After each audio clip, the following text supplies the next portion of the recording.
আপনার পিঠ যদি দেয়ালের সাথে ঠেকে যায়, মানে দুঃখে কষ্টে অভাব অনটনে আপনার পিঠ যদি দেওয়ালের সাথে ঠেকে যায়, এমনকি কোথাও জায়গা হচ্ছে না, উঠতে বসতে খোঁটা শোনা লাগতেছে, তাহলে আল্লাহ পাক রব্বুল আলামিনের সিফাতি নাম একটি নিয়মে 21 বার করে পড়ুন।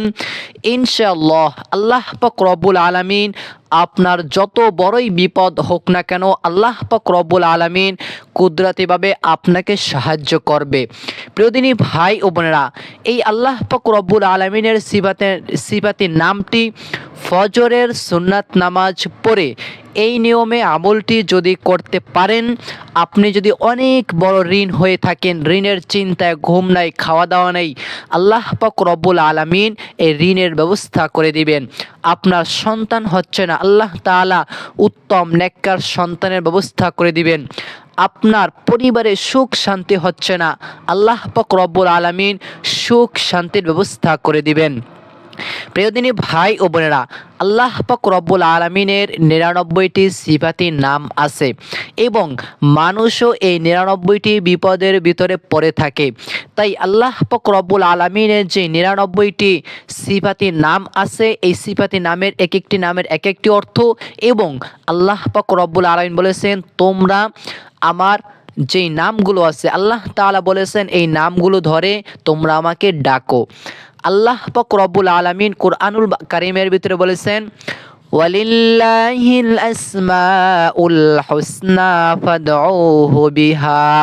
আল্লাহ তাআলা বলেছেন, আল্লাহ তাআলার আরো 99টি নাম আছে, 99 নামের ভিতরে তোমাদের যাদের কাছে যেই নামটি সব থেকে বেশি ভালো হয়, তোমরা যেই সকল বিপদ আপদের ভিতরে পড়ো, ওই সকল নাম দিয়ে তোমরা আল্লাহ তাআলাকে ডাকো। কে বলতেছেন? স্বয়ং আল্লাহ তাআলা বলেছেন। তাহলে যেই আমলটির কথা বলবো, যে দেওয়ালের সাথে পিঠ থেকে গেছে, যে আর কোনো উপায় নেই, আমি একদম শেষ মুহূর্তে আমি ক্লান্ত হয়ে গেছি, আমার আর কোনো রাস্তা নেই, আপনি অবশ্যই ফজরের সুন্নাত নামাজটা আদায় করবেন, তারপরে এই নিয়মে আমলটি করবেন। ইনশাআল্লাহ আমি আমলটির কথা বলে দিব। প্রিয়দিনী ভাই ও বোনেরা, আল্লাহ পাক রব্বুল আলামিন বলেছেন, যহারাল ফাসাদু ফিল বাররি ওয়াল বাহরি বিমা কাসাবাত আইদিন নাস। আল্লাহ তাআলা বলতেছেন, জলস্থলে যত প্রকারের প্রাণী আছে, সকল প্রাণী তার কর্ম, তার কাজ, সে তার হাত দিয়ে, সে তার মন দিয়ে, এই যে একটা তার ধারাবাহিক একটা হাত আছে, মন আছে, এই সকল দিয়ে আল্লাহ বান্দারা যেটাই করে আল্লাহ তাআলা তাকে ওইটাই দেন। এবং এই যে কষ্ট বলেন, ঋণ বলেন, অভাব অনটন, যাই কিছু বলেন না কেন, এইগুলো কিন্তু আমাদের হাতের কামাই। হয়তো আমরা গুনাহ করেছি, সেই জন্য আল্লাহ তাআলা আমাদেরকে এই বিপদ ওই বিপদ দিয়েছেন। ইনশাআল্লাহ এই 3টি সিফাতি নামের কথা বলে দেব, এই নিয়মে আমলটি করুন। একবার হলেও আপনি যদি অনেক ভিডিও দেখে থাকেন, আমল করেছেন, কোনো কাজে আসে নাই, আমি বলবো এই একটি ভিডিও দেখুন, এই নিয়মে আমলটি করুন। ইনশাআল্লাহ আল্লাহ পাক রব্বুল আলামিন হয়তো সকাল হওয়ার আগেই আপনার মনের আশা বাসনা এবং যেই নিয়াতে, যেই আশার জন্য আমলটি করবেন, আল্লাহ পাক রব্বুল আলামিন কবুল করে নেবেন ইনশাআল্লাহ। প্রিয়দিনী ভাই ও বোনেরা, আমাদের মনে রাখতে হবে, আল্লাহ পাক রব্বুল আলামিন আমাদেরকে সৃষ্টি করেছেন, তাই আল্লাহ তাআলা আমাদের জন্য রিজিক, খাবার দাবার, টাকা পয়সা, থাকা ব্যবস্থা, সব কিছুর ব্যবস্থাই আল্লাহ পাক রব্বুল আলামিন আমাদের জন্য অবশ্যই করেছেন। প্রিয়দিনী ভাই ও বোনেরা, আমি আমলটির কথা এক্ষুনি বলে দিব, আর দীর্ঘায়িত করব না। আপনি আমলটি করার জন্য কি করবেন? ফজরের সময় একটু আগে ভাগে, আজানের পরপর মসজিদে চলে যাবেন, এবং আপনি যখনই উজু করেও যেতে পারেন, মসজিদে গিয়ে উজু করতে পারেন। অজুর শুরুতে একটি দোয়া পাঠ করবেন। নবীজি বলেছেন, এই দোয়া ব্যতীত যদি কোনো বান্দা অজু করে, তার অজুটা পরিপূর্ণ হয় না, তাহলে কি করতে হবে? এই দোয়াটা পড়তে হবে। দোয়াটা কি? একদমই সহজ। দোয়াটি হচ্ছে, বিসমিল্লাহ বলে অজু শুরু করবেন, অথবা বিসমিল্লাহির রহমানির রহিম বলে যদি আপনি অজু শুরু করেন, সর্বোত্তম। তারপরে উত্তমভাবে করে অজু করবেন। অজু করার পরে আপনি আকাশের দিকে তাকিয়ে ফজিলাতপূর্ণ একটি দোয়া পাঠ করবেন। দোয়াটি হলো, অজু শেষ করে শাহাদাত আঙ্গুল এরকম করে উপরের দিকে উঠিয়ে তাকিয়ে এরকম করে পাঠ করবেন, আশহাদু আল্লা ইলাহা ইল্লাল্লাহু ওয়াহদাহু লা শারীকা লাহ ওয়া আশহাদু আন্না মুহাম্মাদান আবদুহু ওয়া রাসূলুহু পাঠ করবেন। তারপরে আপনি ফজরের 2 রাকাত সুন্নাত নামাজটা পড়ে নেবেন। নামাজটা পড়ে নেওয়ার পরে দেখবেন, যদি আপনি দেরি করে করবেন না, একটু আগে ভাগে তাড়াতাড়ি করবেন, কেননা নামাজ যেহেতু ইমাম সাহেব নামাজ আদায় করবে, ফরজ নামাজে দাঁড়ানোর আগে আপনাকে আমলটি পরিপূর্ণভাবে করে শেষ করে নিতে হবে। আপনি সুন্নাত পড়বেন, সুন্নাত নামাজ পড়ার পরে একটা স্থানে বসবেন। তারপরে সর্বপ্রথমে সুন্নাত নামাজ 2 রাকাত পড়লেন, পড়ার পরে আপনি প্রথমে দুরূদ শরীফ পাঠ করবেন, সাল্লাল্লাহু আলাইহি ওয়াসাল্লাম, সাল্লাল্লাহু আলাইহি ওয়াসাল্লাম, সাল্লাল্লাহু আলাইহি ওয়াসাল্লাম, সাল্লাল্লাহু আলাইহি ওয়াসাল্লাম পাঠ করবেন। কতবার? 21 বার দুরূদ শরীফ পাঠ করবেন, 21 বার। তারপরে 21 বার দুরূদ শরীফ পাঠ করবেন। আর আপনি যদি দুরূদ ইব্রাহিম পারেন, ওইটা পড়লে আরও বেশি ভালো হয়, ফজিলাতপূর্ণ দুরূদ ইব্রাহিম, যে দুরূদটাকে আমরা নামাজে পড়ি। অথবা আপনি আল্লাহুম্মা সাল্লি আলা মুহাম্মাদিউ ওয়া আলা আলি মুহাম্মাদ এই দুরূদ শরীফটাকেও পড়তে পারেন, তাতে কোনো সমস্যা নেই, এইটাও ফজিলাতপূর্ণ পড়তে পারেন, কোনো সমস্যা হবে না। অথবা আপনি ছোট্ট দুরূদ পড়লে সবথেকে ভালো হয়, সাল্লাল্লাহু আলাইহি ওয়াসাল্লাম এই দুরূদ শরীফটা পড়তে পারেন, 21 বার পড়বেন। তারপরে আপনি আল্লাহ পাক রব্বুল আলামিনের একটি সিফাতি নাম 21 বার পড়বেন। যেহেতু আল্লাহ তাআলা বলেছেন যে আমার 99টি নাম আছে, তোমরা যখন যেই বিপদে পড়ো ওই নামের মানে যেই বিপদ ওই দোয়াটা পড়তে হবে আমাদের। তাই যাদের অনেক অভাব অনটন দেওয়ালের সাথে পিঠ থেকে গেছে, ইনশাআল্লাহ এই 3টি পড়ুন, একটা না একটা আপনার সাথে মিলে যাবে ইনশাআল্লাহ। তাহলে সর্বপ্রথমে 21 বার দুরূদ শরীফ পাঠ করবেন। তারপর একটি সিফাতের নাম বলে দিব, লিখে দেব ইনশাআল্লাহ, এই নিয়মে পাঠ করলেই হয়ে যাবে। 1 নম্বরে যেই সিফাতি নামটি পাঠ করবেন আমি বলে দিচ্ছি, ইয়া ফাত্তাহু, ইয়া ফাত্তাহু, ইয়া ফাত্তাহু, ইয়া ফাত্তাহু, ইয়া ফাত্তাহু, ইয়া ফাত্তাহু, ইয়া ফাত্তাহু।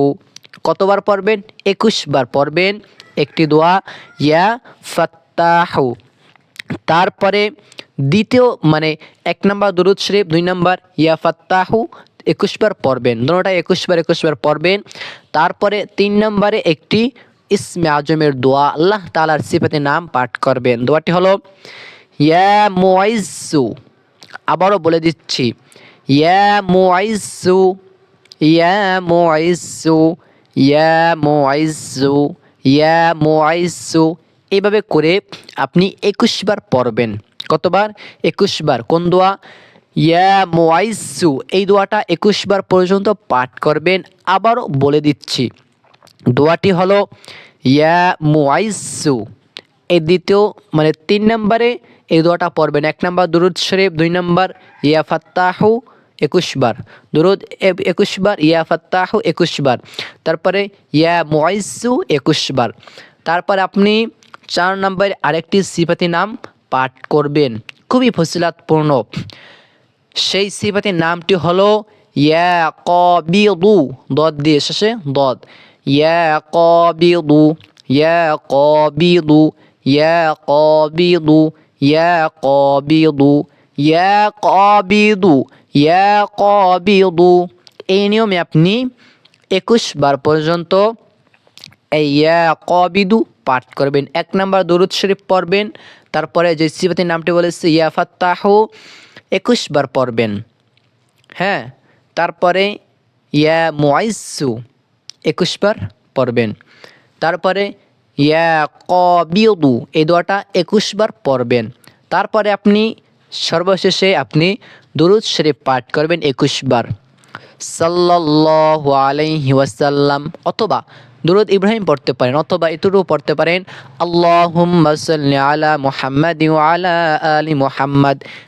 গুনে গুনে 21 বার পর্যন্ত আপনি এই নিয়মে আমলটি একবার হলেও করে দেখুন। কেননা আল্লাহ পাক রব্বুল আলামিন সব কিছু জানেন, সব কিছু দেখেন এবং সব কিছু আগেও জানতেন, সামনে কী হবে সব কিছু আল্লাহ তাআলা জানেন।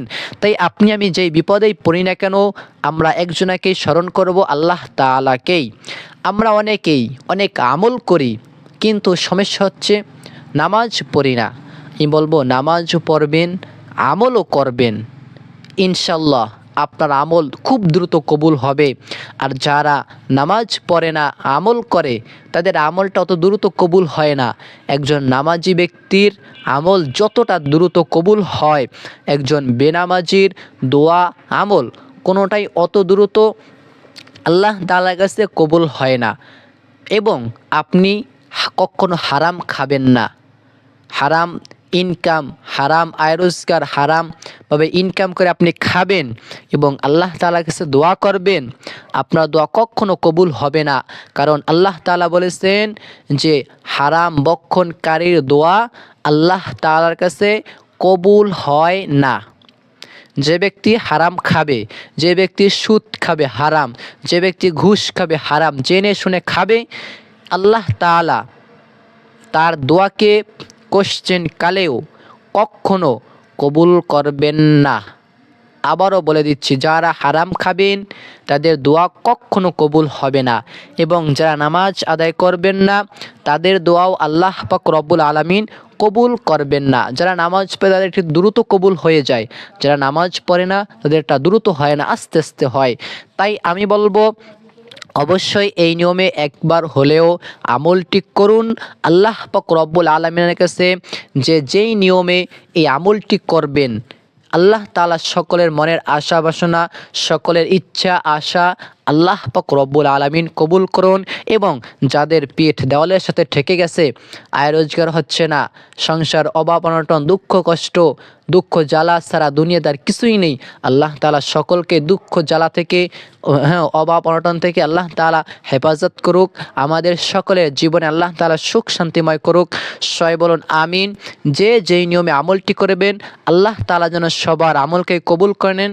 সবাই বলবেন আমিন এবং কমেন্টস বক্সে আমিন লিখবেন। ভিডিওটি দেখতে লাইক দিয়ে দিবেন, তাহলে আরও অনেক দিনই ভাই ও বোনেরা আছে, তাহারাও ভিডিওটি দেখতে পারবে, আমলটি শিখতে পারবে, করতে পারবে। ইহাতে করে আপনারও সওয়াব হবে এবং যে আমল করবে তারও সওয়াব হবে। প্রিয় দিনী ভাই ও বোনেরা, ভালো থাকুন, সুস্থ থাকুন।